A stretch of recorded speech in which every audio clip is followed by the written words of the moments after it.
hacen lo mismo, dan vida a los muertos, reciben la misma honra, tienen vida y tienen vida en sí mismos. Muy bien. ¿Quiénes son los que dan testimonio acerca de Jesucristo? ¿Quién da testimonio de Jesús de Nazaret? En primer lugar, es... Juan el Bautista. Muy bien, Juan el Bautista. ¿Quién más? Las Escrituras. Las Escrituras. ¿Quién más? El Padre. Muy bien. El Padre, Juan el Bautista y las obras de Jesucristo. En el capítulo 5 se cita escudriñar las Sagradas Escrituras porque os parece que en ellas tenéis vida eterna. Hemos utilizado nosotros ese texto bíblico para incentivar o motivar a los hermanos a leer la palabra de Dios. Pero en su contexto ese versículo bíblico no tiene la intención de motivar a los hermanos a estudiar las Sagradas Escrituras, sino más bien es un reproche a la actitud de los judíos que tienen con respecto a la palabra de Dios, porque piensan que por el estudio diligente y concienzudo de la palabra de Dios, creen ellos que van a tener la vida eterna, la vida de Dios, la vida espiritual. Y no se dan cuenta que la vida espiritual no se encuentra allí en sí misma, sino que muestra el camino a la vida espiritual, la vida eterna.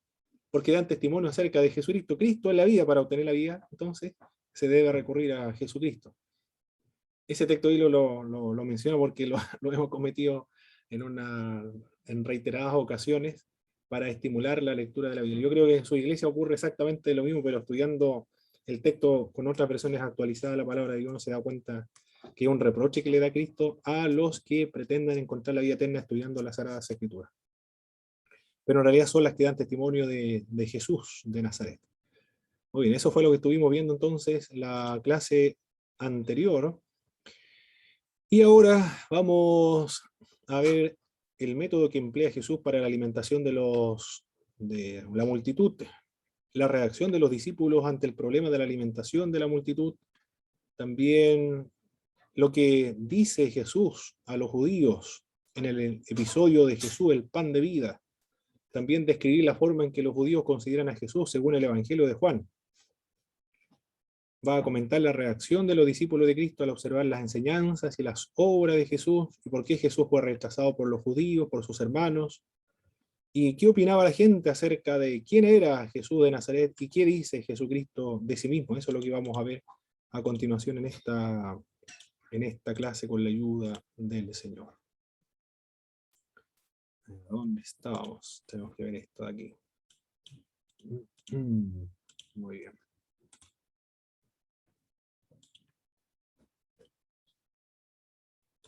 Está viendo la presentación ahora, ¿verdad, hermanos? Muy bien, la presentación en PowerPoint, excelente. Muy bien, muy bien, muy bien. Perfecto.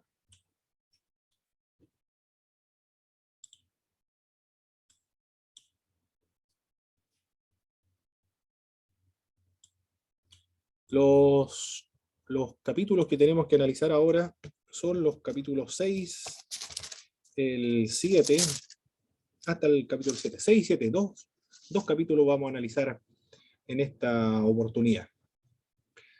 Tenemos acá una imagen de pinturas que tiene la finalidad de transmitir los contenidos sagrados por medio de esta arte antigua milenaria, que son las imágenes, algunos son iconos y otras son pinturas en lienzo o en óleo.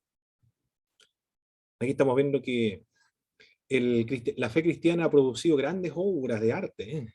El cristianismo ha contribuido a las artes, a las ciencias, a la cultura, a la música, a la literatura, a obras de teología, impresionante, tantas obras que ha producido el cristianismo. Entre ellas vemos imágenes, pinturas.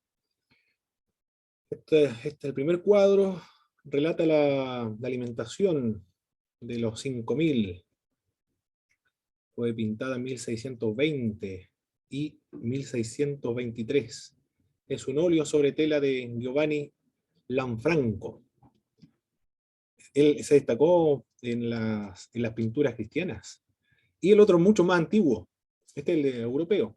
El otro es del arte bizantino, la antigua Constantinopla, todos los cristianos del Oriente. El arte bizantino se caracterizó por los mosaicos, como estamos viendo ahí, herencia de la cultura grecorromana. Es un mosaico bizantino del siglo XIV, de la iglesia del Santo Salvador en Chora o Carille, en Kami. Esto está en Estambul, en Turquía actualmente. Muy hermosa la cultura bizantina. Como estamos viendo, se destacaron en estos tipos de imágenes de mosaicos. Representan los episodios de las escrituras sagradas que nos relata los evangelios, y en este caso en particular el evangelio de Juan. Con respecto a la alimentación de las multitudes, se encuentra esto en el capítulo 6, del verso 1 al verso 15. Después de esto, Jesús fue al otro lado del mar de Galilea, el de Tiberíades, y le seguía una gran multitud porque veía las señales que hacía en los enfermos. Entonces subió Jesús a un monte, nos relata el texto sagrado, y se sentó allí con su discípulo, y estaba cerca la Pascua, la fiesta de los judíos. Ahí se nos menciona en segundo lugar la segunda Pascua. Ya lo había relatado anteriormente cuando purifica el templo de Jerusalén, y ahora en este milagro de los 5.000, que lo registran los 4 evangelios. Este milagro debió haber sido muy importante.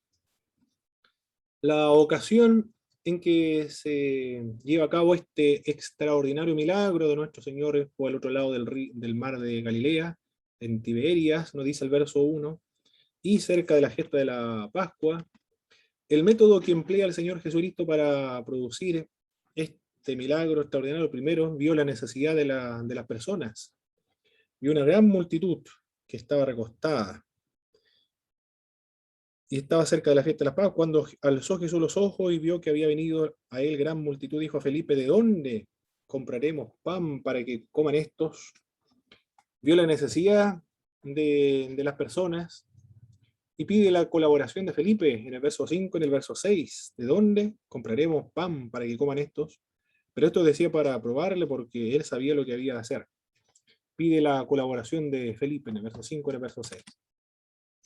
¿Cuál es el otro método que emplea el Señor para producir este gran milagro? Jesús mandó a sentarse a la multitud de unos 5.000 aproximadamente.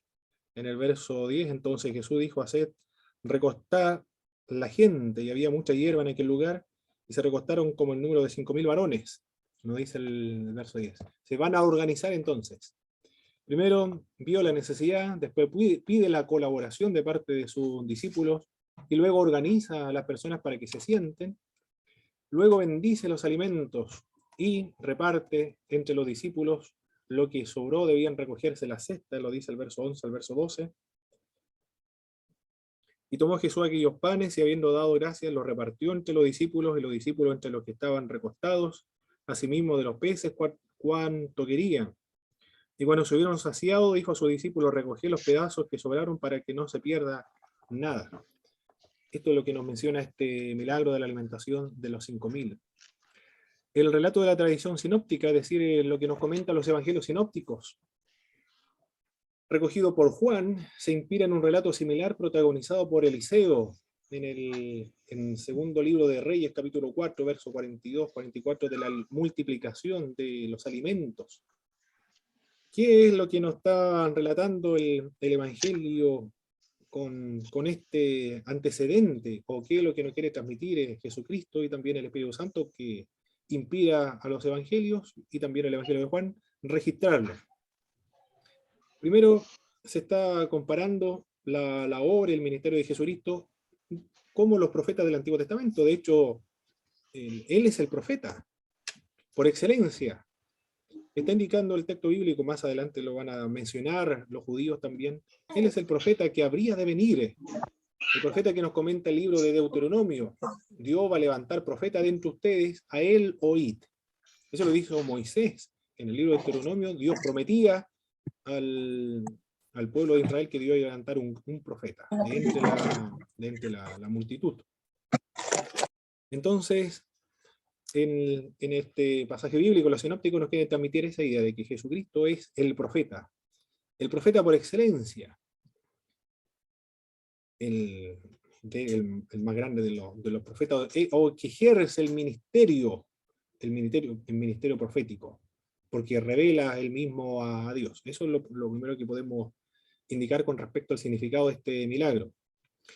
Solo Juan indica que los panes eran de cebada, porque era testigo ocular de los acontecimientos que están narrando. En ese sentido, Juan es la fuente primaria, la fuente más importante que nosotros podemos entregarle nuestra credibilidad, porque él estuvo allí, no lo escuchó ni nadie se lo comentó, él fue participante de estos eventos y es el que nos está transmitiendo a nosotros también. Y gracias, Señor, que nosotros conocemos estas historias, porque los cristianos en estos 2000 años ha preservado el texto sagrado hasta nuestras generaciones. Por eso que estamos en deuda nosotros los cristianos del siglo XXI y los cristianos de acá de Chile, el extremo del mundo, estamos en deuda, agradecidos, y estamos en deuda con los cristianos antiguos, con los misioneros que vinieron de Estados Unidos y que vinieron también de Inglaterra, los primeros cristianos que llegaron acá, que nos trajeron el texto sagrado, pero también con los de Europa que preservaron el texto sagrado, los cristianos del Oriente también, que copiaron las Sagradas Escrituras, la preservaron hasta el día de hoy. Son nuestros hermanos que nos heredaron la fe, nos heredaron el texto sagrado del cual nosotros utilizamos actualmente. Juan indica entonces que los panes eran de cebada. Juan añade un detalle que evoca en el episodio de Moisés alimentando al pueblo durante el Éxodo. Todo eso lo narra Juan con detalle. Hay un paralelo, una comparación. Lo que Jesús está haciendo acá es hacer exactamente lo mismo que hizo Eliseo como profeta, pero también es el que está alimentando al pueblo de Dios, del mismo modo como Moisés alimentó. Claro que era un milagro de Dios trayendo el maná, pero está alimentando a los peregrinos ahora y en el Antiguo Testamento a los que salían de la esclavitud de Egipto. Jesús actúa entonces ahora en el Evangelio de Juan como un nuevo Moisés. Se le aclama como el profeta que habría de venir, eso lo dice más adelante la Biblia. Y otra analogía con Moisés que sube a un cerro, eso es lo que nos dice el texto sagrado. Subió a un monte, entonces subió Jesús a un monte. Precisamente en el monte es donde Moisés recibió la ley de Moisés.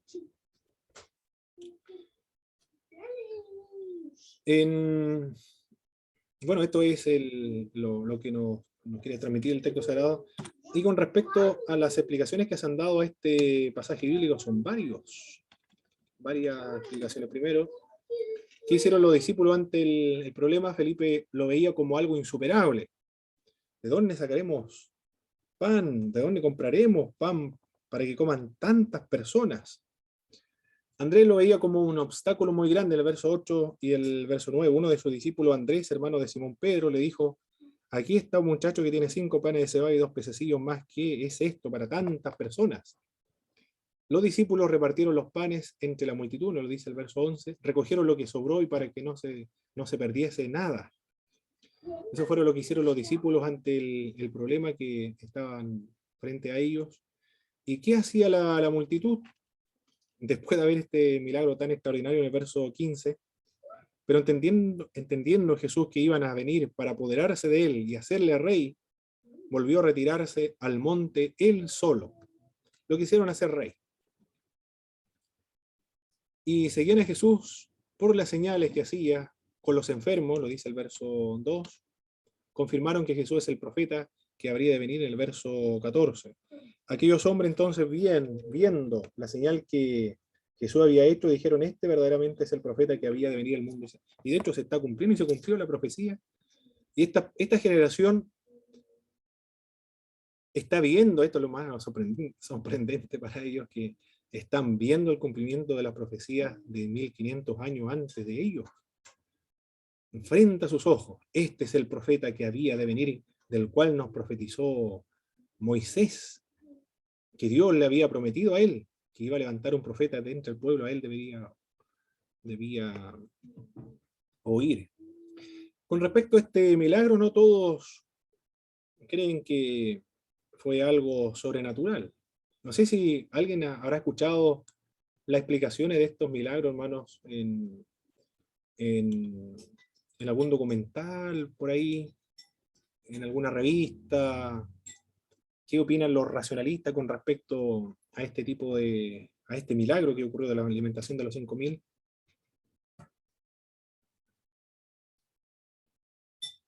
Es ¿O han escuchado solamente la postura tradicional, la clásica? Mi hermano, lo único que yo he escudriñado en base a la escritura, que en relación al otro evangelio, el discípulo, en este caso el apóstol Juan, es muy observador a todo lo que hace Jesús. Y por eso que describe en la misma evangelio el pan de cebada. El pan de cebada era característico, ese pan en relación a los pobres. Ese era el pan que comían los pobres. Y él deja registrado que el pan era de cebada. Perfecto, muy bien. Y otro dato es que así como el profeta Elías fue el que llevó, ¿no es cierto?, en los 3 años y medio de sequía en la tierra de Canaán, pudo proveer Dios a la viuda, a los huérfanos y a su hijo. Dios también hace lo mismo, pero con la multitud, con los 5.000. Muy bien. Perfecto. Esos son los enriquecimientos de las conclusiones. Muy bien, por medio de los comentarios bíblicos, muy importante. Son diversas las explicaciones que se han dado a este relato de la multiplicación de los 5.000.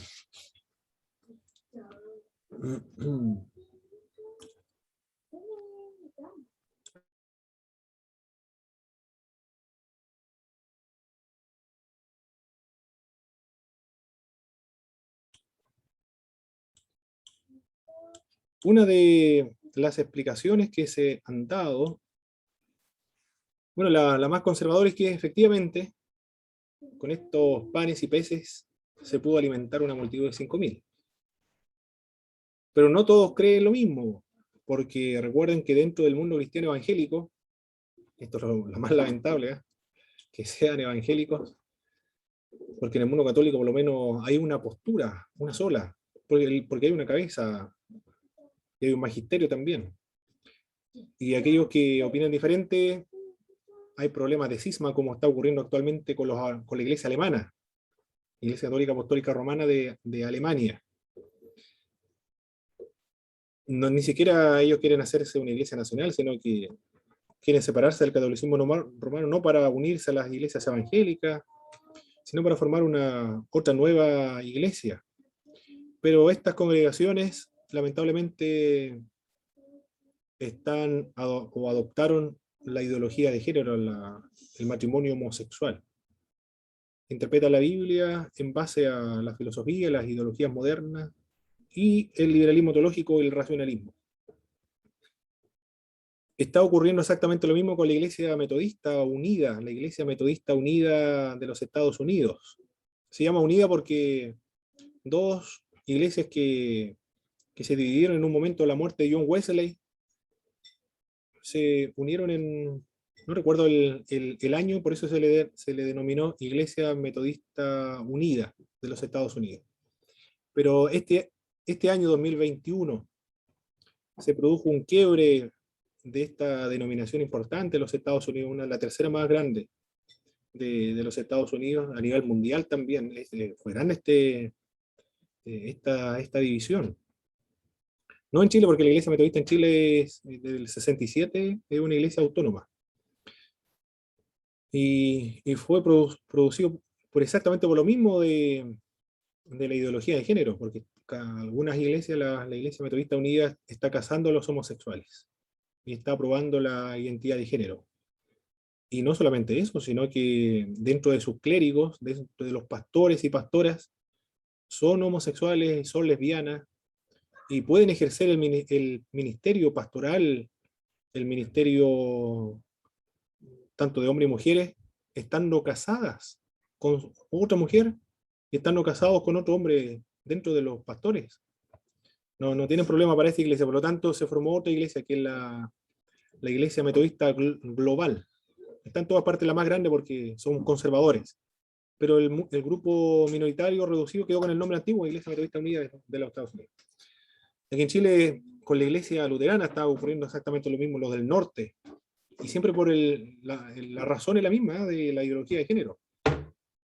Pero se ha producido esto por el racionalismo, por lo tanto no todos creen exactamente igual. Algunos señalan que esta comida fue una comida sacramental, similar a la Santa Cena, donde cada uno se le da un pequeño bocadillo. Entonces, según la explicación que dan los racionalistas, es que se dio un pedacito de estos panes a los 5.000 personas, por eso que comieron 5.000 personas. Es poco probable, dicen otros, que una multitud tan grande viajase 15 kilómetros sin hacer los más mínimos preparativos. Cada una de estas personas tenía pan para comer, dicen los racionalistas también. Sin embargo, no estaban dispuestos a compartirlo cuando vieron a Jesús dar gracias a Dios y repartir su provisión. Entonces la gente siguió su ejemplo y comenzó a repartir a su prójimo. En eso consiste el milagro, de acuerdo a este punto de vista.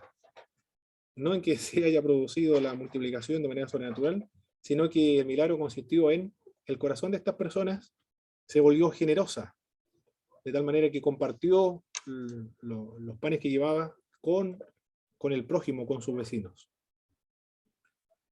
Felipe dijo que no se podía hacer nada. Andrés, por su parte, dijo que ¿qué puedo hacer yo? El Señor seguro que podrá hacer algo más, dice William Barker, con respecto a este milagro.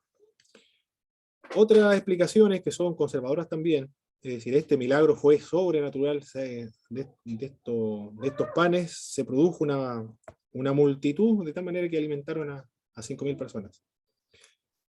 La explicación es más teológica, significa que el reino de Dios ha llegado, se ha inaugurado con la persona de Jesucristo.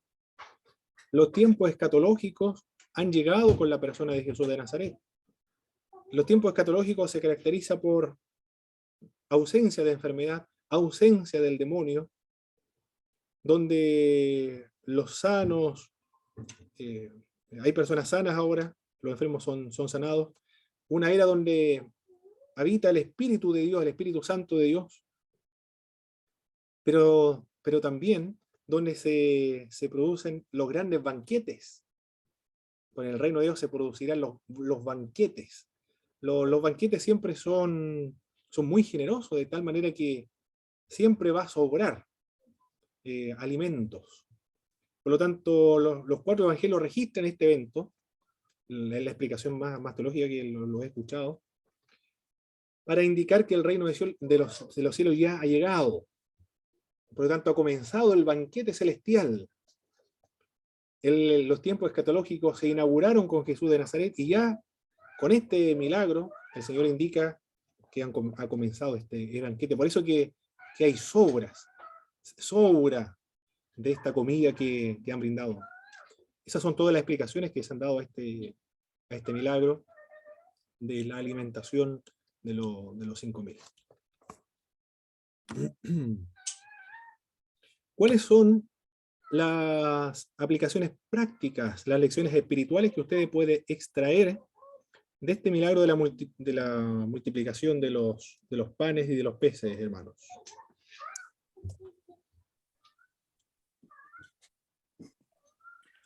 En la parte final, profesor. Hermano Christopher. Es muy importante el hecho de que aun cuando hay abundancia, en este caso, como el milagro lo registra de panes, y nuestro Señor nos dice que hay que recoger, es prudente también en este caso aprovechar de ello cuando hay abundancia, ser sabio en este caso y guardar para otra ocasión, dar gracias al Señor cuando aún se come un alimento como tan fundamental como el pan, independientemente de lo que se le pueda agregar, pero dar gracias al Señor, guardar y administrar con con prudencia para compartirlo también. Perfecto, muy bien, hermano Christopher. ¿Quién más tiene otra lección espiritual de este milagro de la alimentación de los 5.000? Mi hermano, yo creo que, bueno, lo que hace Dios hoy, lo primero que hace el Señor es tomar el pan y dar gracias a Dios, al Padre. Nos da a entender, ¿no es cierto?, que la provisión viene de Él, de algo, Él para cubrir la necesidad humana del ser humano, para llevarlo posterior a la provisión espiritual de nuestras vidas. Despertar la fe de sus discípulos, a pesar de la incredulidad de ellos, sabía Jesús lo que iba a hacer, pero fue para despertar la fe de sus discípulos. Y sabemos, ¿no es cierto?, que Dios es el proveedor de todas las cosas. Perfecto, muy bien. ¿Quién más?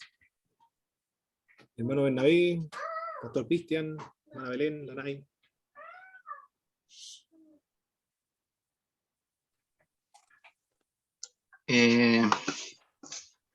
Primero, una cosa importante es que el Señor nos sacia a nosotros y ese pan lo tenemos por medio de la palabra. Ahí somos saciados, ¿cierto? Con esa palabra maravillosa y Dios nos sacia y la comida que Él nos da, esa palabra que nosotros recibimos, esa palabra que nosotros digerimos, nos lleva a la vida eterna. Eso yo creo que es algo espectacular que Dios hace por nosotros, por llamarlo así.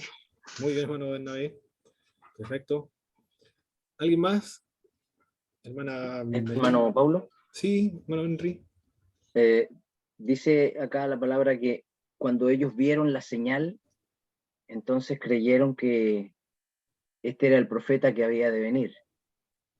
Y creo que de algún modo también en este tiempo nosotros podemos interpretar esto como cuando una persona viene con necesidad al Señor y Él hace misericordia, respondiendo a alguna petición, sea de sanidad o sea alguna necesidad material.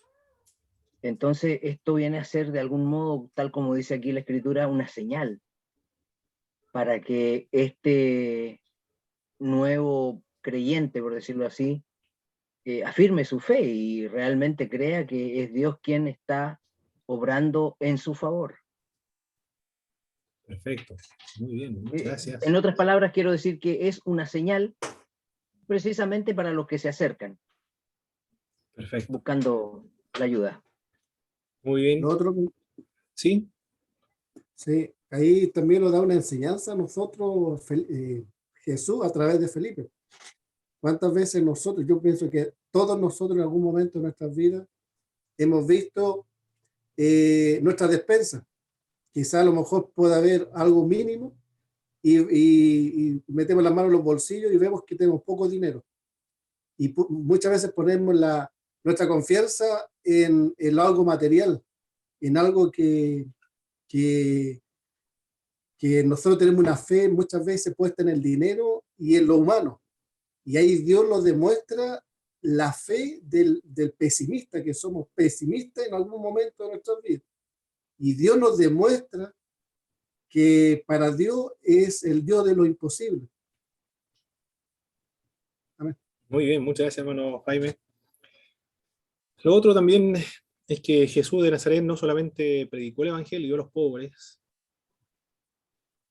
y vendó a los quebrantados de corazón, y vino a predicar el año agradable del Señor, libertad a los cautivos, vista a los ciegos. También vino a enseñar, y en eso constituía su principal y fundamental ministerio, la enseñanza. Sanó a los enfermos también, es decir, logró satisfacer las necesidades físicas de los seres humanos, los enfermos, y alimentó a los hambrientos. En eso consistía el ministerio de Jesús de Nazaret, expulsar demonios también. Es un ministerio integral entonces, no solamente predicar el evangelio, expulsar demonios, hacer milagros, sino también satisfacer las necesidades físicas de la gente y necesidades sociales también. Físicas al sanar a los enfermos y alimentar a las personas hambrientas. Y sociales cuando sana a un leproso, por ejemplo, reintegra al leproso a la comunidad, porque estaba marginado precisamente por su condición de leproso. Y la iglesia actualmente es la continuadora de la obra de Jesús de Nazaret.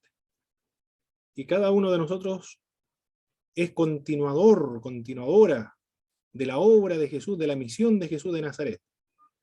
Por lo tanto, nuestro trabajo de iglesia consiste en satisfacer todas las necesidades de la gente. No solamente las necesidades espirituales, sociales, psicológicas, sino también las necesidades físicas. Hay iglesias que dan alimento, por ejemplo, almuerzo, a las personas que salen en la noche a repartir alimentos. Esa es la misión que debe cumplir y debe llevar a cabo la iglesia. En seguimiento a Jesús de Nazaret, en obediencia y en imitación a Jesús de Nazaret. Muy bien, sigamos entonces avanzando. Ahora en la otra sección, Jesús camina sobre las aguas. Esto se encuentra en el capítulo 6 también, verso del 16 al verso 20. Hermano Pablo, Sí, hermano Noé. antes que continúe, cuando Jesús dice hacer recostar a la gente, ¿cuál sería el objetivo de que la gente se recostara o se sentara? O dice que había mucha hierba en el lugar. ¿Cuál podría ser la razón allí? Lo más probable que sea para organizar y para ordenar a las multitudes simplemente. Pero, también los evangelios sinópticos nos dicen que de 10 en 10 creo que era, hay un grupo de personas que deben reunirse en grupo, pero tiene finalidades de orden, de organización. Esas son las únicas razones que recuerdo hasta ahora. No creo que tenga otro significado más profundo, más espiritual. Solo de necesidades de organización y de orden nada más, para distribuir adecuadamente los panes. Hermano Pablo, lo ¿Sí? hago muy breve. Le recuerdo una experiencia que contaba mi papá en algún paseo que hizo la iglesia cuando él era un miembro nuevo de la iglesia, y alguien pide leche, si acaso alguien le podía convidar leche. Entonces aparece una hermana con sus botellitas, esas a la antigua, ¿no? Como era, y le convida leche al hermano, y por ahí a alguien más también se le ocurre que quería leche. Al final, una cantidad enorme de hermanos pidió leche, y ellos no se dieron cuenta de inmediato, sino cuando hubieron muchos hermanos tomaron leche, y alguien dijo, pero ¿cómo alcanzó para tantos? Y pasó, digamos, delante de sus ojos, pero ahí estaba. Y no lo percibieron hasta que se terminó la leche, hasta que nadie más quiso leche. Entonces quería contarlo porque lo recordé así muy a la pasada. Gracias, hermano. Muy bien, hermano. Muchas gracias por el testimonio. Jesús camina sobre las aguas. El siguiente relato que nos menciona el Evangelio de Juan. Al anochecer descendieron sus discípulos al mar. Entrando en una barca, iban cruzando el mar hacia Capernaum. Estaba ya oscuro y Jesús no había venido a ellos. Esto ocurre al anochecer, nos dice el texto bíblico. Los discípulos de Jesús iban cruzando el mar hacia Capernaum, y en medio de una gran tempestad se levanta, en el verso 18, se levanta el mar con un gran viento que soplaba, con como a unos 25, 30 estadios, nos dice la Reina Valera. Si lo comparamos con otras versiones bíblicas, 5 a 6 kilómetros. Porque un estadio equivale a 180 metros, entre 5 a 6 kilómetros de la orilla. ¿Cuál fue la reacción de los discípulos? Bueno, sorprendente la reacción que cada uno de nosotros tendríamos. Tuvieron miedo. en el verso 19. Se espantaron lo que estaban viendo en la noche, en medio de la tempestad. Pero luego recibieron a Cristo con gusto en el verso 21. No temáis, yo soy, le dijo el Señor. Mas él le dijo, yo soy, no temáis. Ellos entonces con gusto le recibieron en la barca, la cual llegó enseguida a la tierra donde ellos iban. ¿Cómo vemos a Jesús en este episodio? Ejerciendo su divinidad. ¿Por qué ejerciendo su divinidad? Porque está caminando sobre las aguas. Y también porque utiliza el tetragramatón, o este nombre que es sobre todo nombre, que nos comenta también Pablo y nos comenta también el libro de los Hebreos. Y que Juan lo enfatiza, lo resalta una y otra vez. Yo soy el que soy. Aproximarnos a Dios al hombre. No temáis, le dice Jesús a sus discípulos. Yo soy. La fórmula yo soy, literalmente yo soy evoca el nombre divino. El mismo nombre de el libro de Éxodo, en el capítulo 3, verso 14 al verso 15, donde aparece el Señor, Dios, Jehová, o el Yahvé, a Moisés en una zarza ardiendo. ¿Con qué nombre me voy a presentar a mi gente, a los judíos? Con el yo soy el que soy.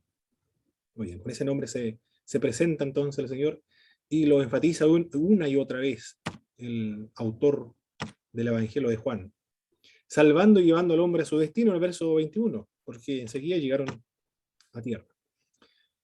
Aquí estamos viendo un hermoso, esto no es cuadro, no es una pintura, esto es una tela, es una tela muy hermosa, ¿eh?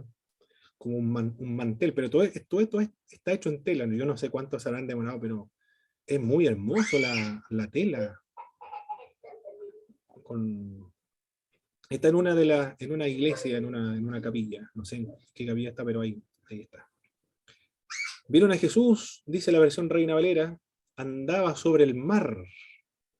En griego dice epites talases. Aquí estoy citando ahora a William Barclay.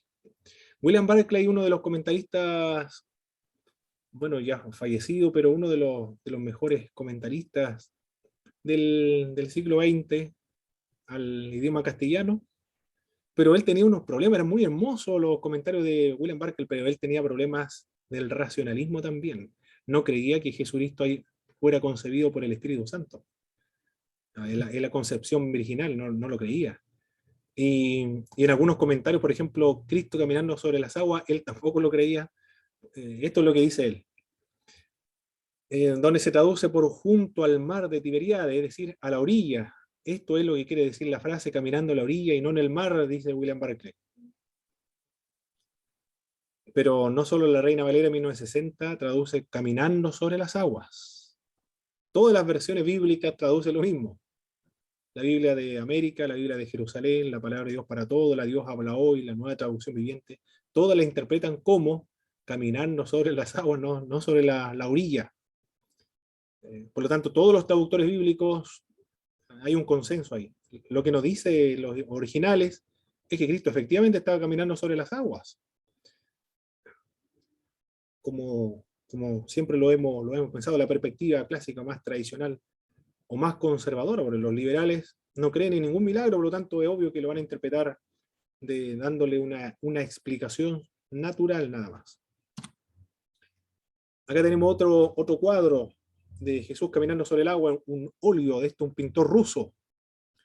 Esto es un pintor ahora, del año 1888. Esto se encuentra en el Museo Estatal de Historia de la Religión, en San Petersburgo, en Rusia. Es de un pintor ruso, Iván Aivazovsky, el nombre de este autor. Muy hermosa la pintura. Muy bien. Jesús camina sobre las aguas. ¿Qué hacía la gente? En el verso 22 y en el verso 24 dice que al día siguiente la gente que estaba al otro lado del mar vio que no había habido allí más que una sola barca y que Jesús no había entrado en ella con sus discípulos, sino que estos se habían ido solos. Cuando vio que la gente que Jesús no estaba allí, ni sus discípulos entraron en las barcas y fueron a Capernaum buscando a Jesucristo. La gente busca a Jesús de Nazaret. Luego tiene Jesús, en el mismo capítulo, estamos todavía en el verso 25 al verso 26, una discusión que era constante, la discusión y el debate que tenía Jesucristo con los fariseos, con los judíos. En este pasaje nos dice, ¿qué le dice Jesús a los judíos? No le buscan por las señales, en el verso 26, le buscan por interés. En el verso 26 nos dice esto. Y hallándole al otro lado del mar, le dijeron, Rabí, ¿cuándo llegaste acá? Respondió Jesús y le dijo, de cierto digo que me buscáis, no porque habéis visto las señales, sino porque comiste pan y os saciaste. Esa es la razón por la cual buscan a Jesús. Luego le dice que trabajen por la comida que da vida eterna, no por la comida que perece. En el verso 29 le dice que crean en Él. En el verso 29. Esta es la obra de Dios, que creáis en el que Él ha enviado. En otras palabras, que depositen la fe. Es decir, toda la vida que se debe entregar a Dios. Para un judío, lo está escuchando un judío acá. Toda la vida se está entregando por entero para el sostenimiento de toda su vida y su alma por la eternidad. Se lo confía a Jesucristo. Que crean en Él. Eso lo está diciendo, que crean en Jesús de Nazaret, verso 29. Moisés no le dio el pan del cielo. Jesús es el verdadero pan del cielo, lo dice el verso 32, el verso 35. Está nuevamente haciendo una comparación con Moisés. Moisés no le dio el verdadero pan. Él es el pan verdadero que descendió del cielo. El que acuda a Él no será rechazado jamás, en el verso 37. También le comenta el Señor, todo lo que el Padre me da, vendrá a mí, y el que a mí viene, yo no le echo fuera. Según este pasaje bíblico, entonces, cuando nosotros fuimos a Jesucristo, ¿quién fue el que nos estimuló a ir a Jesús de Nazaret? Según lo que estamos viendo en este verso 37. El Padre. El Padre que nos envía a Jesús de Nazaret. Parece que no hay ninguna intención, no hay ninguna motivación, entonces, de parte del pecador de seguir a Jesús de Nazaret.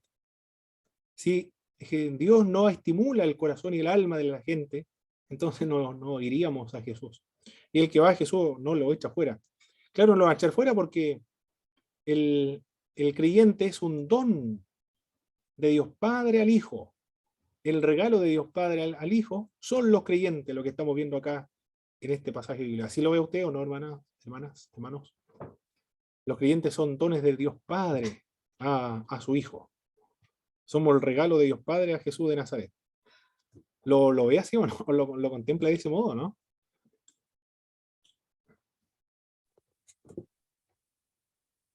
Podemos irnos al libro de Génesis, ¿Sí? cuando el primer hombre pecó, Adán, el único que buscó a Adán fue Dios cuando lo llama por su nombre.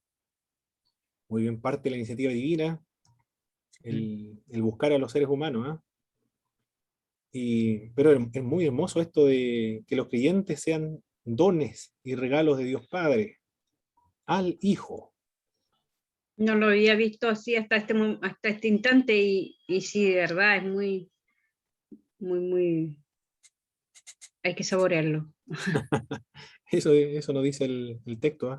Como Todo un lo que regalo. todo lo que el Padre me da, vendrá a mí. Es decir, somos regalos de Dios. No somos demasiado grandes, ¿eh? Extraordinario lo que estamos viendo aquí en el pasaje bíblico. Los creyentes del siglo I, hermano, escuchando estos pasajes bíblicos, los que eran esclavos, los niños, las mujeres, los esclavos, no eran tomados en cuenta para los tribunales de justicia. Eran propiedades de los padres, de los hermanos, del esposo, o de un amo, en el caso de los esclavos. Siempre eran propiedad de alguien. Y la multitud de esclavos en el siglo I era asombroso. A los esclavos se les podía castigar, matar, asesinar, no tenían derecho alguno. Solamente de servir, nada más, de servir al amo. Y él, si se levantaba enojado, le podía castigar, golpear. Nadie podía protestar, no había ningún derecho humano en esa época. Pero eran don nadie, eran animales de carga, no tenían más valor que un buey, un burro, un caballo. Pero cuando están escuchando a esta gente el mensaje cristiano, le están diciendo: ustedes son hijos de Dios, ustedes son amados de Dios, y lo ha demostrado porque envió a su Hijo unigénito. Y el Hijo les ama porque dio su vida por ustedes. Ustedes, y le dio libertad. Seréis verdaderamente libres si el Hijo del Hombre os libertare. Templo del Espíritu Santo. Embajadores del reino celestial. Mira lo que le está diciendo: embajadores del reino de Dios. Le están diciendo que son alguien. Del mismo modo, cuando llega el Evangelio a América Latina, un pueblo tercermundista, de extrema pobreza, nos cuentan los historiadores del cristianismo acá en Chile, los cristianos andaban con suelas de neumáticos, de caucho. Lo amarraban y eso eran sus zapatos. Los zapatos estaban rotos, los pantalones. El término que se empleaba era piltrajas humanas. Eran harapos. Esos son los nombres que aplicaban los historiadores a esos evangélicos de esa época. Y eran chicheros, delincuentes, campesinos, analfabetos. Pero cuando escucharon el evangelio a esta gente, miren lo que le están diciendo: ustedes son alguien. Porque la gente ni siquiera lo despreciaban. Le dijeron: ustedes son alguien, son hijos de Dios, tienen un valor infinito delante de Dios. Son embajadores, nada más y nada menos que del reino de Dios. Qué extraordinario mensaje le trajo el cristianismo a esta gente, ¿eh? Son embajadores del reino de Dios, templo del Espíritu Santo de Dios, hijo de Dios. Claro, debió haber. Y ahora son regalos de Dios Padre a Jesús de Nazaret. Eso nada más y nada menos son los cristianos, son los creyentes. Muy bien. Le da dignidad al evangelio al ser humano, ¿eh? Le da un valor impresionante. Toda actividad que hagan ahora es para la gloria de Dios, un servicio a Dios al servir al prójimo. El que acuda a él no será rechazado. Claro, va a acudir a Jesús aquel que es estimulado por Dios Padre para que vaya a Jesucristo, que descendió del cielo para hacer la voluntad del Padre, resucitará a los creyentes en el día postero, lo dice el verso 39 y el verso 40. Esta es la voluntad del Padre, el que me envió, que en todo lo que él me diere no pierda yo nada, sino que lo resucite en el día postero. Estos son los textos bíblicos que enfatiza los calvinistas, el calvinismo. Y tienen razón, porque el texto bíblico dice: y esta es la voluntad del Padre, el que me envió, que todo lo que me diere no pierda yo nada, sino que lo resucite en el día postero. La seguridad de la salvación está aquí, pero clarísima. ¿Quién podría opinar lo contrario? Y el raciocinio es el siguiente: si el creyente es regalo de Dios Padre a Jesucristo, y la voluntad de Dios Padre es que yo no pierda nada de todo lo que Él me ha dado, y si eventualmente algún creyente se perdiera, entonces eso indica que Jesús perdió algo, un don, un regalo de Dios Padre, y que no tuvo poder suficiente para poder preservarlo. Ese es el raciocinio que se emplea, ¿eh? Si nos basamos solamente en este pasaje bíblico, pero para extraer una doctrina bíblica no se debe solamente basarse en un pasaje bíblico, ¿eh? Recordar, se debe emplear también el libro de Hebreos, el capítulo 6, ahí dice, es claro también el libro de Hebreos. Es imposible que aquellos que recayeron, negaron la fe, sean renovados para arrepentimiento nuevamente. Es decir, estas personas creyeron y ahora dejaron de creer, es decir, cayeron de la gracia. Bien, pero la seguridad de salvación, estos textos nos indica, está garantizado porque Jesús tiene poder para preservar al creyente.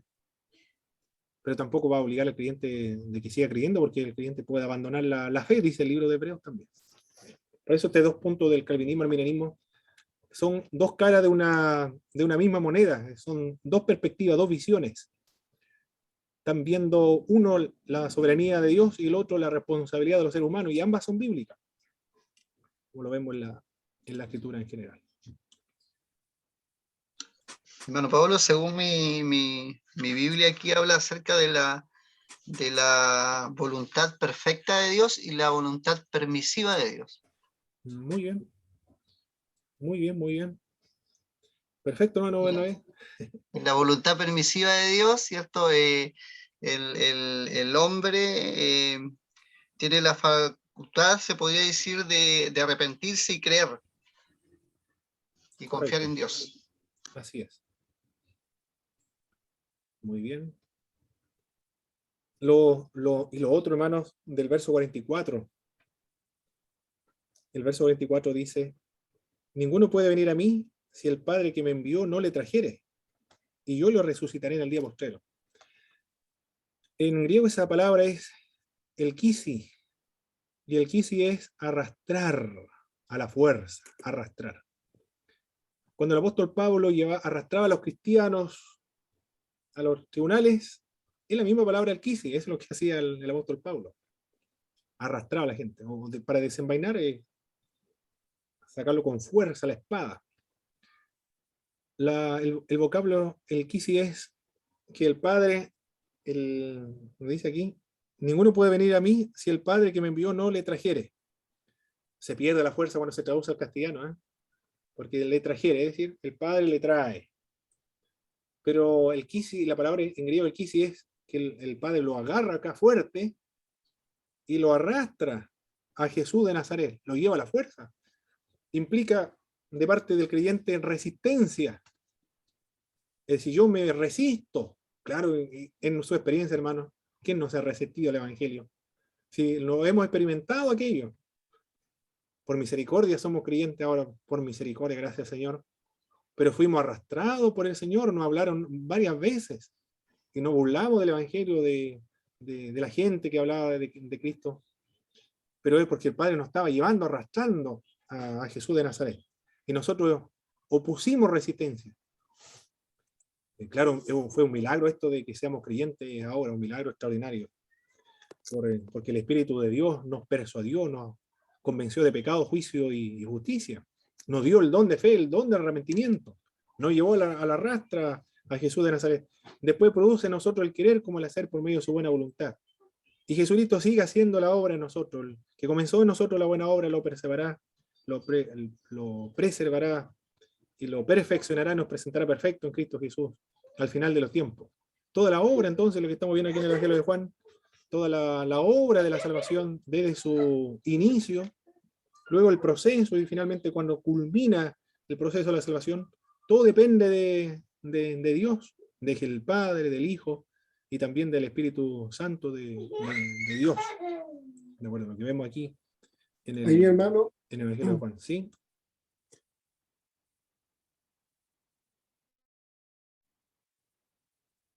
podemos ver el tema ahí de la predestinación en ese tema, porque al ser predestinado, Dios sí de alguna otra forma va a traer al creyente al camino de Jesús. La predestinación efectivamente es una doctrina bíblica. La predestinación está basada en la presencia de Dios, eso es lo que dice la epístola de Pedro, en la presencia de Dios. ¿Qué se refiere a la presencia de Dios? El conocimiento previo que Dios tiene de todas las cosas.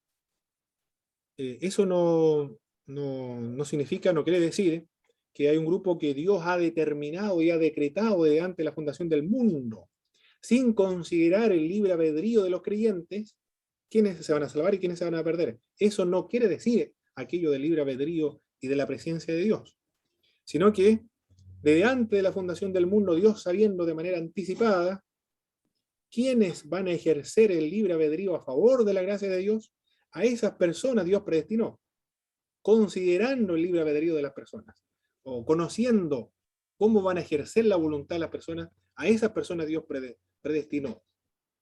Nunca hay una ¿cómo le podríamos decir? Una presión. Hay una presión, no podemos negar la presión de parte de Dios a los creyentes para que se convierta, pero un decreto, una determinación previa, sin considerar el libre albedrío, eso no no se ve, por lo menos en el texto bíblico.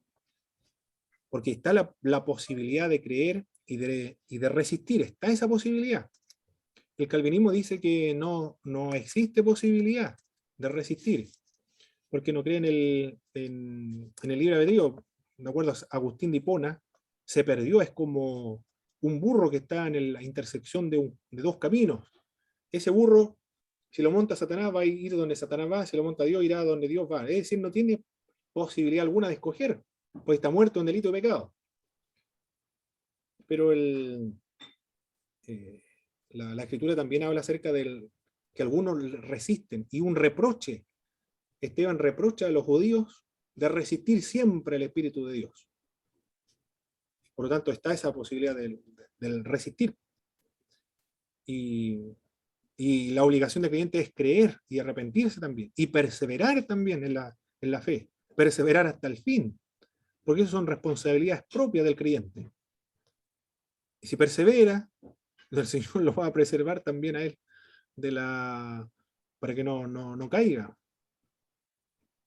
En ese sentido es un sinergismo, en términos más teológicos, es una sinergia, una colaboración divina humana. Espero haber explicado un poco. La pregunta es más, esto demanda más tiempo, porque recuerde que llevan años, 500 años en el mismo tema, de la misma discusión. En cada texto bíblico va a aparecer esos puntos de vista, hermano. Y ahí uno, cuando escucha la predicación, sabe, se inclina más al calvinismo, no, más al arminianismo.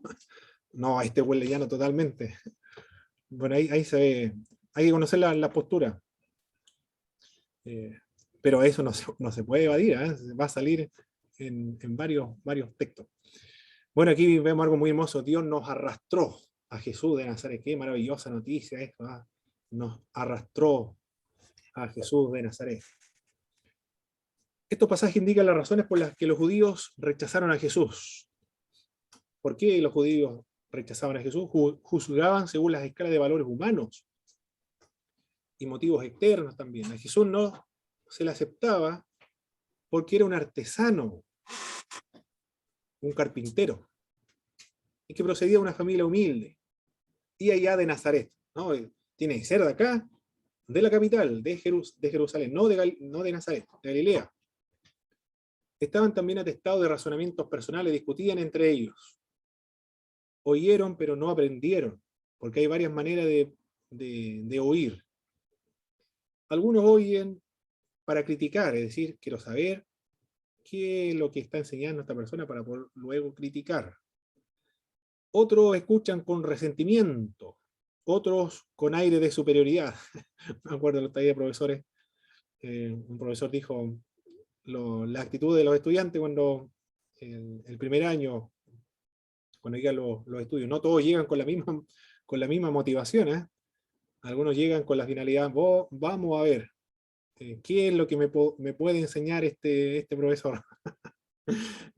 Llegaban algunos con esa actitud. ¿Qué es lo que me puede enseñar este profesor de esta materia? Con aire de superioridad también se puede escuchar, o con indiferencia también, indiferencia total. Cuando se predica el aire libre, ahí uno se da cuenta de la indiferencia total. Impresionante, pasan al lado, es como si no hubiese nadie. Por eso se requieren más predicaciones para que por lo menos la gente escuche algo, que un versículo bíblico que le quede en la mente y lo meditando en el corazón ya es suficiente. Algunos escuchan así, con indiferencia, o porque en ese momento no tienen ninguna otra cosa que escuchar, por eso escuchan también. Están aburridos, van a escuchar a la iglesia, a un predicador. La forma de oír correctamente es para aprender. Y los judíos escuchaban el mensaje de Jesús, pero con esas actitudes, no era para aprender, sino para ver dónde lo podemos condenar nosotros a muerte, porque ya habían determinado condenarlo a muerte. No nos interesa si resucita a un muerto, si alimenta a la multitud, si le da vista a los ciegos, si levanta a un paralítico, le da vista. No nos interesa eso. Nosotros queremos saber qué es lo que dice para poder condenarlo a la muerte, por lo que enseñó, por lo que dijo. Así escuchaban los judíos, varias formas de poder escuchar. los judíos resistieron la atracción de Dios, es decir, Dios también estaba atrayendo y forzando a los judíos, pero ellos se resistieron a ir y acudir a Jesús de Nazaret. Los judíos, al compararse en Abraham, de ser fiel a su pasado, se cerraron al futuro. Esto lo dice Rudolf Bultmann en su libro Teología del Nuevo Testamento. Es interesante lo que dice Rudolf Bultmann. Él era un liberal, pero algunas cosas son profundas lo que él decía. Ya murió ya Rudolf Bultmann. El año 1980 se editó este libro. Al cerrarse y querer matar a Jesús, los judíos demostraron que no entendieron a Abraham. Y no son hijos de Abraham, increíble, ¿eh? Ellos se jactan de ser descendientes de Abraham. Ellos aceptan y cultivan las enseñanzas de Moisés, pero no lo entienden. Esto es lo más terrible. Leer un texto sagrado y no entenderlo. Como los liberales, por ejemplo, los racionalistas, leen la misma Biblia nuestra, pero están cazando a los homosexuales. No creen en demonios, en ángeles, no creen en milagros, en nada. Están oyendo lo más probable de como oían los judíos. Y no son descendientes de Abraham, porque para ser descendiente de Abraham no es en la carne, sino que es en la fe de Abraham. Ese es el verdadero hijo de Abraham. Puede que sea judío, porque está circuncidado, y por sus venas corra sangre judía, pero no es verdadero judío, verdadero israelita, desde la perspectiva de la fe, o desde la perspectiva de Dios. Es judío aquel que ha sido circuncidado en el corazón, el que deposita la fe en Jesucristo. En cierto sentido que los judíos tienen una esperanza, y que en ese sentido están orientados hacia el futuro. Pero convirtieron su esperanza en dogmática del Mesías, es decir, formaron una imagen del Mesías estructurada. Y si viene otro, el verdadero, y que no quepa dentro de esta estructura que nosotros hemos diseñado, lo rechazamos totalmente. Es terrible esto, ¿eh? Formarse una idea del Mesías, y finalmente cuando viene el verdadero, resulta que lo rechazan porque no está dentro de su dogma. Y el dogma, ¿quién lo diseñó, lo reflexionó? Ellos mismos reflexionaron el dogma. Eso fue lo que ocurrió con estas personas, y se privaron con ellos de su libertad para el futuro. Ellos saben que el origen del Mesías será secreto. Pero con respecto a Jesús, conocen quién es el papá, la mamá, los hermanos, a qué se dedica, y saben dónde vive. Es decir, conocemos toda la historia de Jesús. Por lo tanto, ¿cómo va a ser el Mesías este hombre del cual nosotros lo conocemos todos, su papá? El Mesías cuando venga será secreto. ¿Y quién le dijo que era secreto? Ellos mismos determinaron que iba a ser secreto. El dogma le dijo eso, es decir, sus propias reflexiones.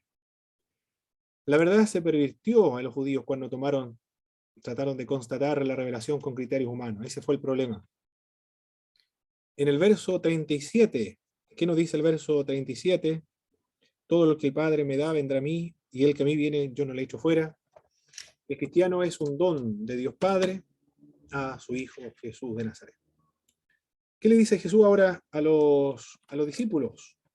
Ya lo vimos aparte. Todo lo que el Padre le da, irá a Jesús, va a Jesús. Todo aquel que oye al Padre y aprendió de él, va a Cristo Jesús. El que oye y aprende del Padre. Y a los judíos, al no acudir al Padre, es porque no le han oído. Esto es lo más desconcertante para un clérigo o para el que tiene un puesto eclesiástico, que se dedica a la enseñanza de Dios, de las Escrituras, y que no conozca al Padre. A John Wesley le pasó esto, cuando viajaba como sacerdote de la iglesia anglicana, como predicador o reverendo de la iglesia anglicana, a las nuevas colonias en Norteamérica, se encontró con una tormenta y tuvo miedo. Y después el reflexionando dijo, yo traté de convertir a esta persona de América cuando ni siquiera yo mismo era convertido. Después se dio cuenta que no era convertido. Conversó con uno de los morados y le dijo, los morados le preguntaron, ¿tú crees que Jesucristo murió por tus pecados? Sí, yo creo absolutamente que murió por mis pecados. ¿Y da testimonio el Espíritu a tu espíritu de que eres hijo de Dios? Sí, claro, dijo, pero reconoció John Wesley que no lo decía con convicción. Todavía no había experimentado eso de la conversión interior, y después lo va a predicar una y otra vez. El Espíritu mismo da testimonio a nuestro espíritu de que somos hijos de Dios, que Cristo murió por nuestros pecados. Es lo que ocurrió con los judíos. Enseñaban de Jehová, pero no lo conocían, porque si lo hubiesen conocido realmente, hubiesen acudido a Jesús y se hubiesen dado cuenta que el Señor lo estaba atrayendo a Jesús de Nazaret. El dogma aquí, el dogma pesó más fuerte. Fue más fuerte el dogma que las persuasiones del Espíritu de Dios para que acudieran a Jesús. Por eso el dogma tiene su lugar, tiene su importancia. El dogma es un cerco de protección para liberar al creyente, para impedir que el creyente se precipite a la herejía. Es la finalidad del dogma. Pero nunca el dogma tuvo la finalidad de ser un obstáculo a la verdad, o por supuesto que no. Y esto es lo que ocurrió con los judíos. En vez de proteger el dogma contra la herejía, le impidieron acudir a Jesucristo.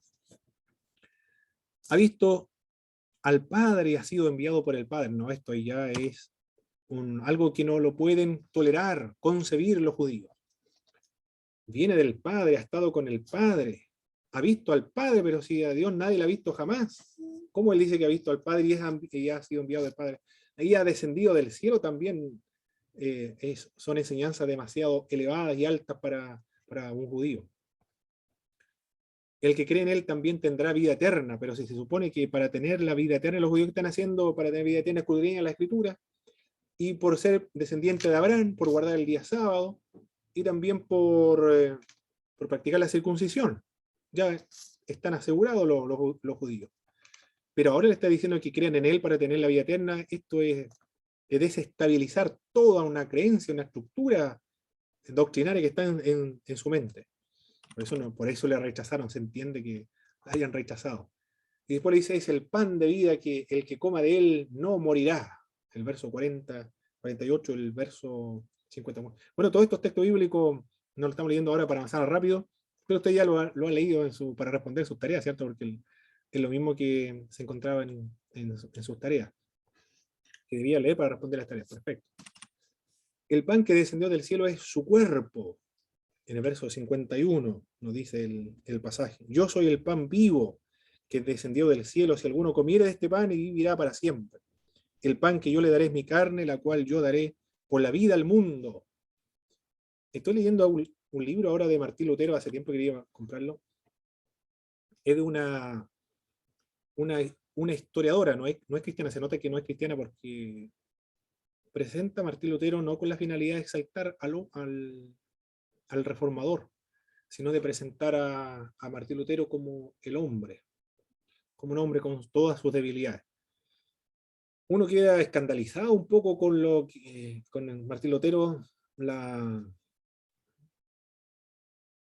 principalmente cuando uno tiene las influencias del pietismo, del puritanismo, de la perfección cristiana, de la santidad de John Wesley, del propio de los evangélicos, del avivamiento evangélico de los Estados Unidos y de Inglaterra. ¿Cómo se refería Martín Lutero a todos sus enemigos? Era un hombre iracundo, parece que toda su teología se basó en la ira. Y él dijo también, para predicar hay que estar enojado, decía Martín Lutero, porque eso le impulsaba a él a llevar a cabo la reforma protestante.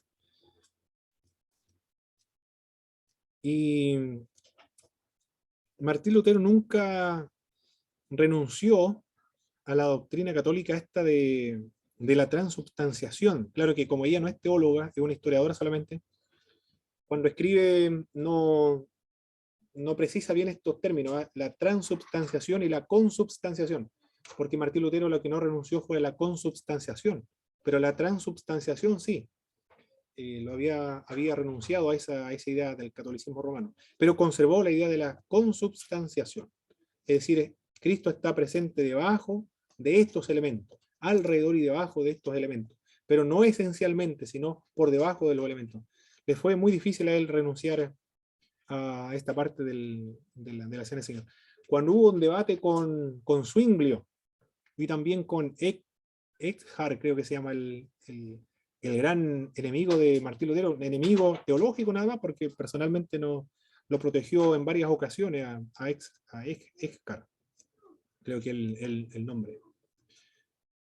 Y él consideraba a las otras personas como herejes, como instrumentos del diablo, por el simple hecho de que no adherían a la consubstanciación. El texto que citaba es este: yo soy el pan vivo que descendió del cielo. Si alguno come de este pan y vivirá para siempre, y el pan que yo le daré es mi carne, la cual yo daré por la vida al mundo. Es decir, enfatizaba ese pasaje bíblico. No lo podía reinterpretar y darle otro punto de vista. Zwinglio sí le dio otro punto de vista. Zwinglio era simbólico simplemente.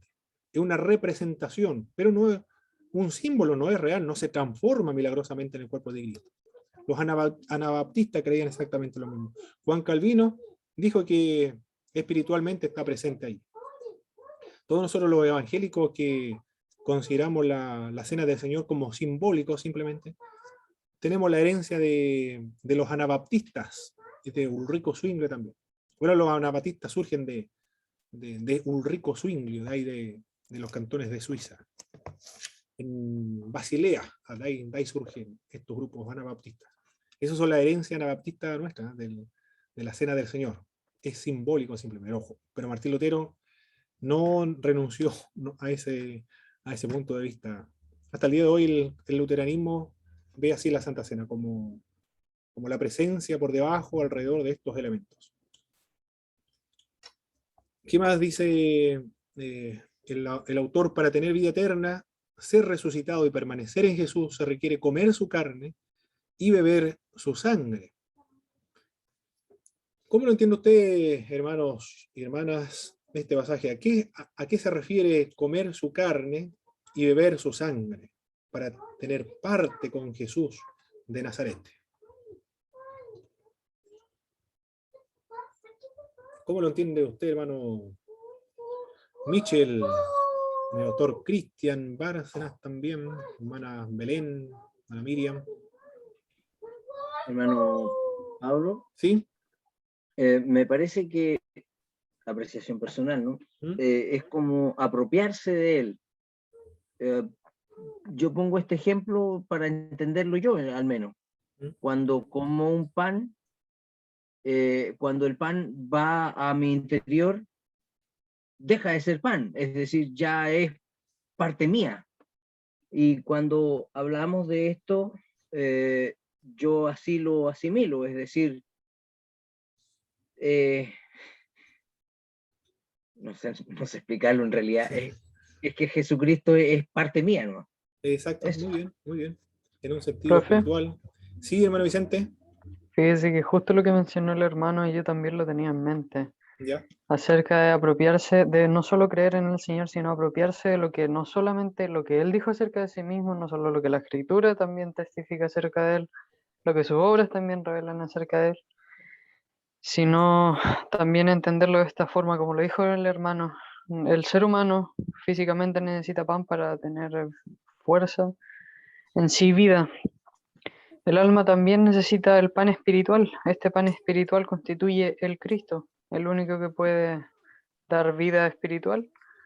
Así también apropiarnos de su verdad, de quién es Él, de quién ha dicho ser, constituye también el pan para el alma. Perfecto, muy bien. Así es, hermanos. Se refiere a eso, ¿verdad? Tal cual como lo mencionaron, a la apropiarse de Jesús de Nazaret, principalmente apropiarse de la obra que Cristo llevó a cabo en la cruz del Calvario, principalmente de aquellos, la obra de Cristo, hacerlo nuestro. Y de todos los beneficios. Y todos sus beneficios, exactamente. Y ahí concluyen todos los cristianos, ¿eh? Todos los cristianos, ahí creemos, todos somos cristianos ahí, en la cruz, en la creencia de creer que Cristo murió en la cruz por nuestros pecados. En una oportunidad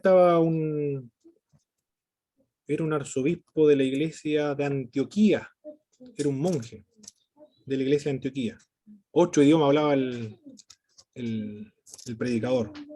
estaba en Argentina ahora trabajando para la iglesia Antioquía de Siria. Y estuvo en un programa evangélico, el pastor era muy conocido, lo estaba entrevistando. Estaban hablando acerca de la persecución que se está llevando a cabo contra los cristianos sirios, principalmente los ortodoxos, los de la Antioquía de Siria. Ahí decía el pastor, los fundamentalistas no le preguntan si es católico romano, si es católico siriaco, o si es católico copto, si es evangélico, protestante. Si es cristiano, ahí lo matan y persiguen a todos los que son cristianos, independientemente de cuál sea la confesión. Y una hermana pregunta al programa de televisión y le dice, ¿usted cree en la justificación por medio de la fe, propio de los protestantes, los evangélicos, la justificación por medio de la fe? Esa fue la pregunta. Quería saber la hermana si el que estaba ahí era hermano o no era hermano. Evangélico no era de la iglesia de Antioquía de Siria. Y se rió el pastor, se rió, porque le dijo que había estado en la Divina Liturgia. Y vio todo lo que ocurrió, todo lo que veía, todo lo que se realizó ahí. Todo estaba relacionado con la muerte y la resurrección de Jesucristo. Cada oración, cada lectura bíblica, cada canto, todo el ritual de la iglesia, de Antioquía de Siria, apuntaba a la muerte y a la resurrección de Jesucristo. La sepultura y muerte y resurrección de Jesús. Y ahí respondió el arzobispo de la iglesia de Antioquía. Dijo, también se rió un poco, dijo, yo creo, nosotros creemos, y de hecho nosotros somos los primeros cristianos. En la iglesia más antigua son ellos. Que Cristo Jesús murió por nuestros pecados en la cruz del Calvario para salvarnos. Ahí creemos todo lo mismo, ¿eh? Nadie opina diferente. Los otros son énfasis doctrinales solamente, por ejemplo, la justificación por medio de la fe para los protestantes, el nuevo nacimiento para los evangélicos, ¿eh? El nuevo nacimiento, lo que predicó George Whitefield y Martín Lutero, pero más lo predicó George Whitefield, porque John Wesley predicaba más de la santidad. De ahí surgen los movimientos de santidad después. Pero son énfasis. Los pentecostales en el bautismo con el Espíritu Santo y los dones espirituales, pero son énfasis doctrinarios solamente. Pero todos coincidimos en eso de Cristo murió en la cruz por nuestros pecados. Los que crean que Cristo murió son salvos. Bueno, esos son algunos énfasis doctrinales.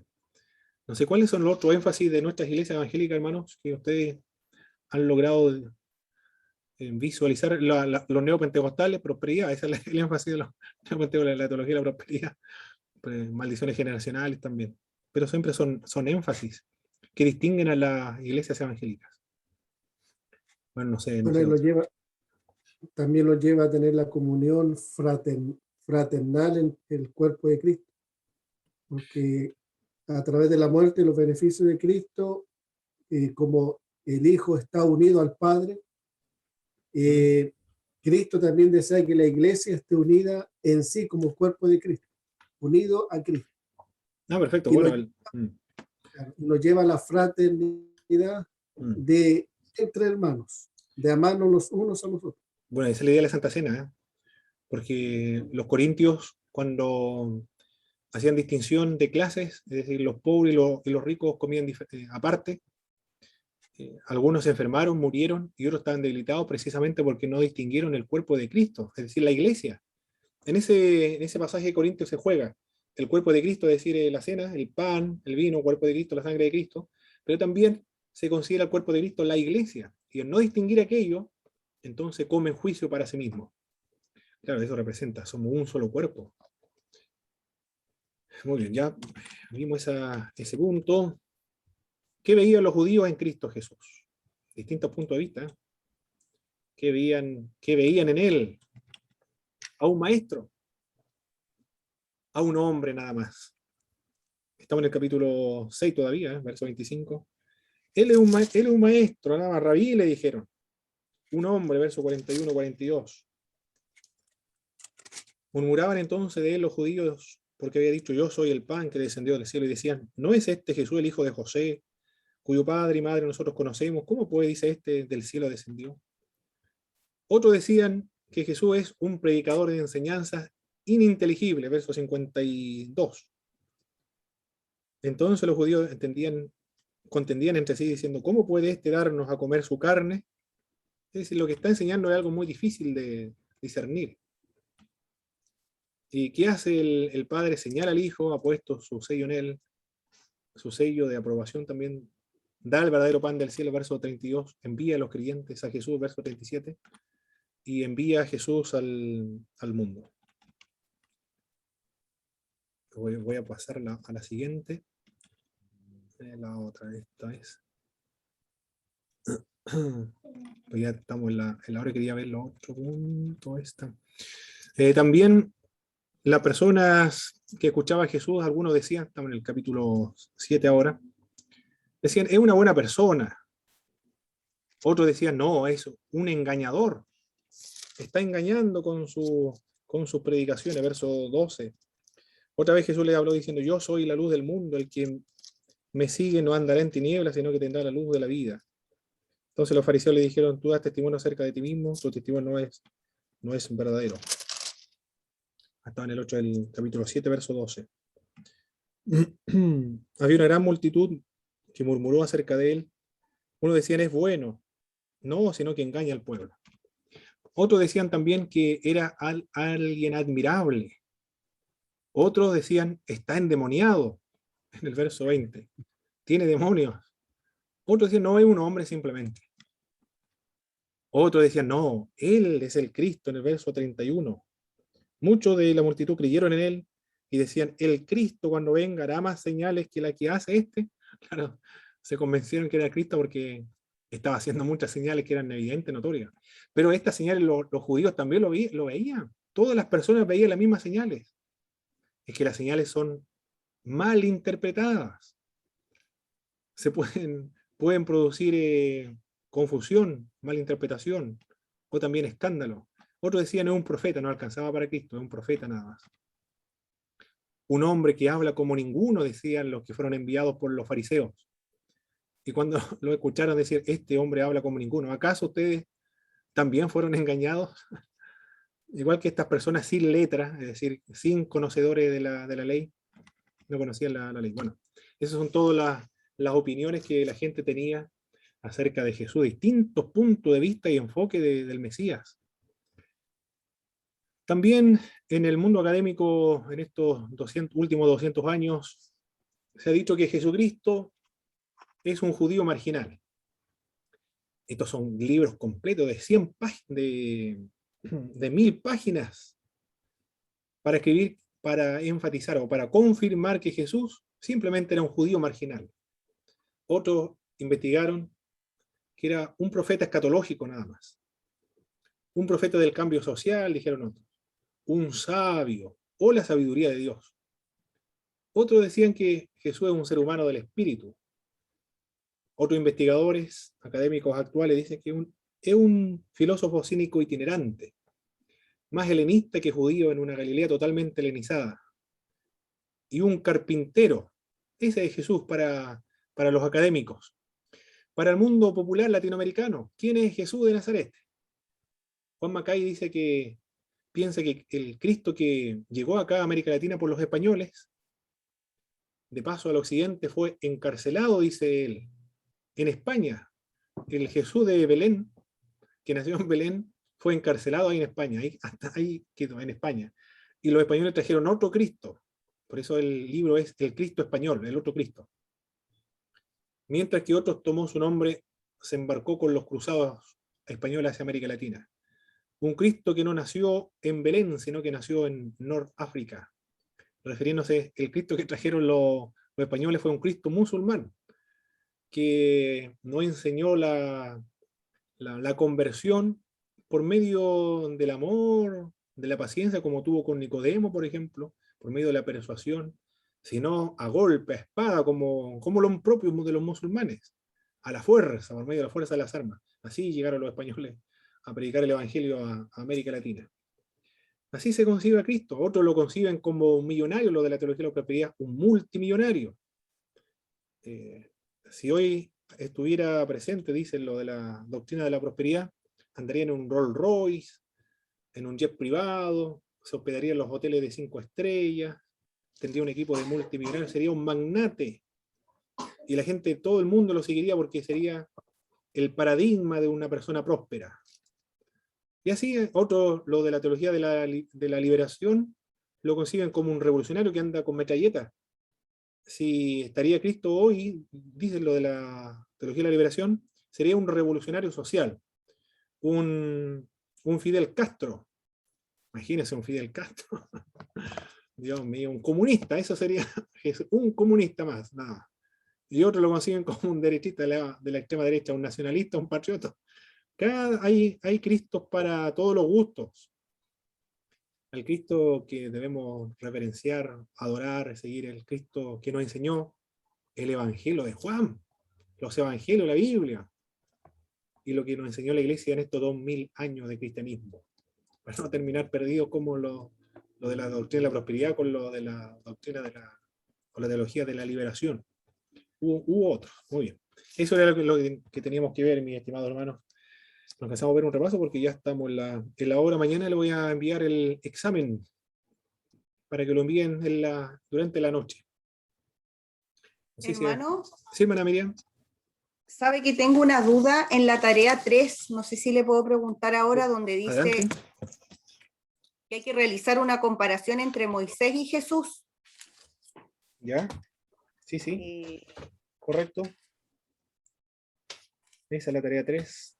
Aquí tengo la tarea Allí 3. tenemos esa duda y bueno, yo la única respuesta que encontré es que Moisés no le dio el pan del cielo y Jesús es el verdadero pan del cielo, de acuerdo a lo que vimos hoy día en la clase.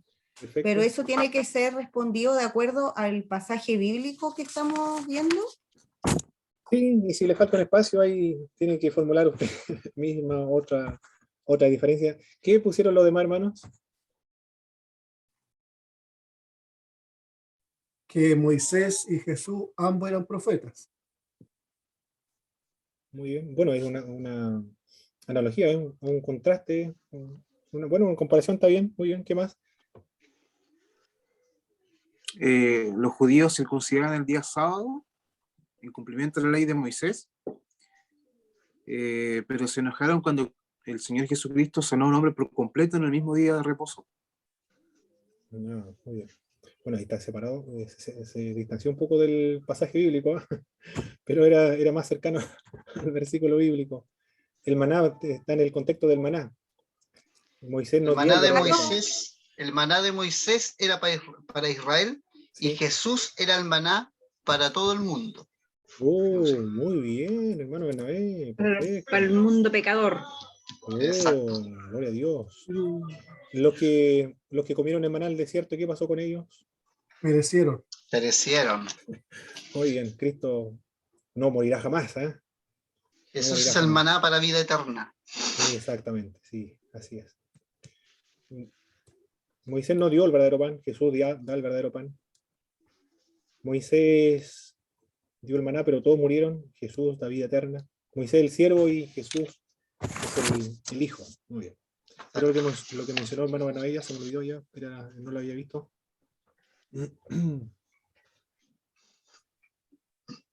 No recuerdo. ¿El hermano Bernabé había mencionado una igual? ¿Ah, la que dije? Sí. Que el maná de Moisés era para el pueblo de Israel y Jesús es el maná para todo el mundo. Muy bueno. Lo voy a anotar igual, no la había visto esa. Anótelo, hermano. Sí. Muy bien. Perfecto, mis hermanos. Yo creo que quedó conforme a la hermana Miriam ya. Muy bien, nos vemos entonces. Sí, hermano, gracias. Perfecto, hermana Miriam. Nos vemos entonces la próxima semana con la ayuda del Señor y nos va a despedir el pastor Cristian Bárcenas. Nos dirigen una oración, por favor, para concluir la clase de hoy. Amén. Padre Celestial, nos humillamos delante de tu presencia en esta hora, mi Dios, para darte las gracias por este día, Padre amado, personalmente porque me puedo conectar a la clase. Señor, gracias por nuestro profesor, gracias porque le has cuidado, le has protegido, Señor amado, y también gracias por los compañeros que tienen el interés, Padre Celestial, también de aprender tu palabra. Gracias por lo tratado hoy día, por lo aprendido hoy día, Padre Celestial. Te pido, Señor, personalmente que cada día nos vaya abriendo la mente, Señor, de conocimiento, Padre Celestial, para que sigamos aprendiendo algo tan importante que es tu palabra, Señor. Gracias por todo, Señor, y te pido la bendición especial para todos en el nombre de Jesús. Amén y amén. Amén, Dios. Muchas gracias, mi doctor Cristian. Bendiciones, mis estimados hermanos. Nos vemos la próxima semana ya, porque mañana solamente el examen.